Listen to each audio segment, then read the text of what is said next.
Now, if we turn now to what can be done in terms of policies, because you have been writing a lot about the state of the world. We have presented our World Economic Outlook about the state of the world, and it's not good enough to only comment about the downside risks that we see and the difficulties in the various categories of countries with the degree of interconnectedness that I've mentioned right from the start. In other words, it's not just a problem that concerns the advanced economies or the emerging markets to a lower degree, but it's a problem that concerns just each and every country, each and every member of our institutions. We are in this together, and we can pull out of this together because from the fund's perspective, our analysis says that there is a path for recovery. There's a path for recovery. It's narrower than it was 3 years ago when we first were hit by the financial crisis, but there is a path for recovery. And I'd like to go into the policies as we see them. And I see them around 4 different categories of actions. They all start with an R to make it easier. The first thing that needs to happen is repair.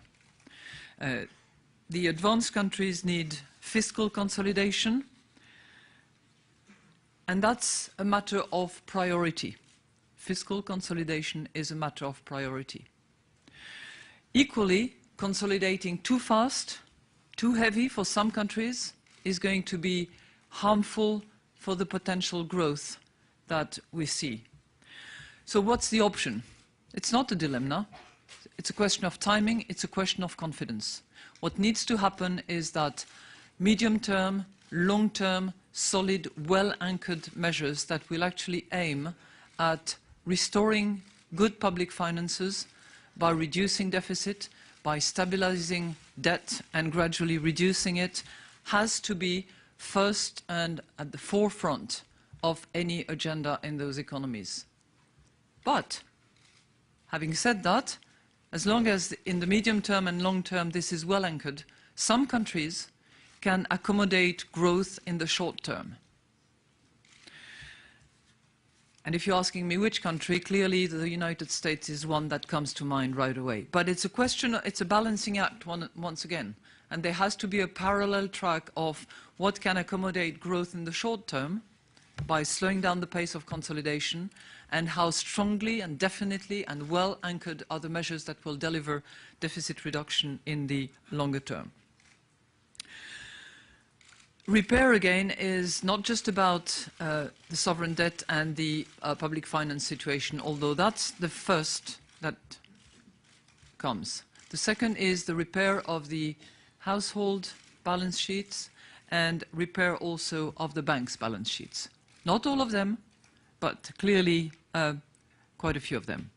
In the US, it's mainly about household debt issue, and in Europe, it's this twin problems of sovereign debt and the need to strengthen bank capital buffers. Now, why do I say that? Not just because of this loop-the-loop between the sovereign debt potential exposure and the bank balance sheets, but because it is critical that to fuel growth, banks be in a position to finance the economy, to finance enterprises, to finance households, to finance local governments. And to do that, they need to have the balance sheet that will actually support credit to the economy. And that's really with a view to stimulating, encouraging, comforting, financing growth that we recommend that there be capital buffers in quite a few of the banks, notably some European banks. My second R is about reform. And here the priority is clearly a reform of the financial sector. You know, 3 years down the road, we are still not as advanced as we should be in terms of financial reform. And it is also that degree of uncertainty and work in progress that is fueling this anxiety and lack of confidence of some of the investors. So that financial reform has to be pursued to its term. There's been huge progress, no doubt about it, but more needs to be done.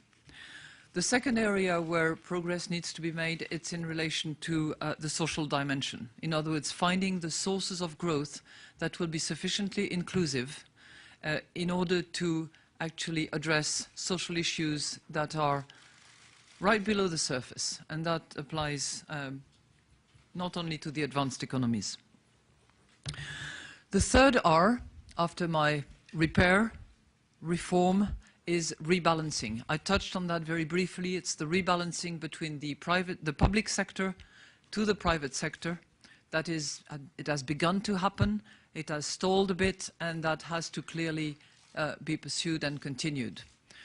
And the other rebalancing is that which is this rebalancing from the deficit account countries to the surplus account countries, the latter having to expand their domestic markets in order to fuel growth, not just by an export-driven economy, but by a strong domestic base at home.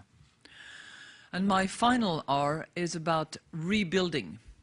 It applies more specifically to the low-income countries, because the low-income countries traveled through the last 3 years, ever since the financial crisis, and despite the high commodity and high oil prices, they have navigated the crisis rather well and better than other economies. But in doing so, they have absorbed and they have used and extinguished, for some of them, the buffers that they had developed. So those low-income countries need to rebuild their buffers, and they need to strengthen again. And we need to help them in helping themselves. And that's a matter for the donors community, it's a matter for the international institutions, and certainly the IMF will stand ready to do that.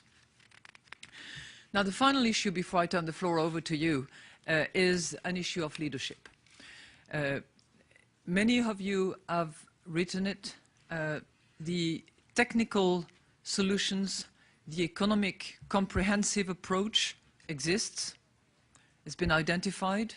There are disagreements as to whether the deficit should be reduced by more spending cuts or more revenue generating. But the set of solutions and methods to address the situation is quite well known. What is needed, and what certainly we hope to be able to help generating on the occasion of the annual meeting, is the political leadership and the degree of synchronization that needs to happen for that path to recovery to be made possible. So collective leadership is definitely needed. It's not going to be a matter for 1 or 2 countries to lead the show.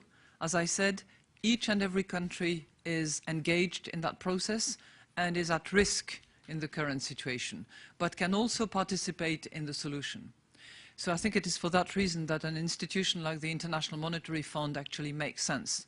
Not just because we provide very good analysis, very good surveillance work, and we will continue doing that. We will continue refining, fine-tuning our analysis and our reports. We'll be happy to take any questions you have in that regard, both David and I.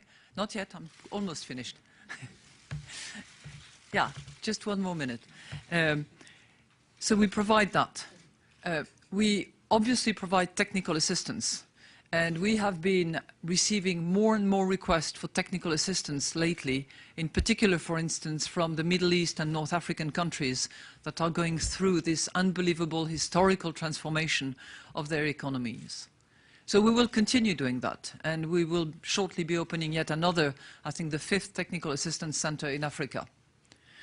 We obviously participate in the process with our lending policies.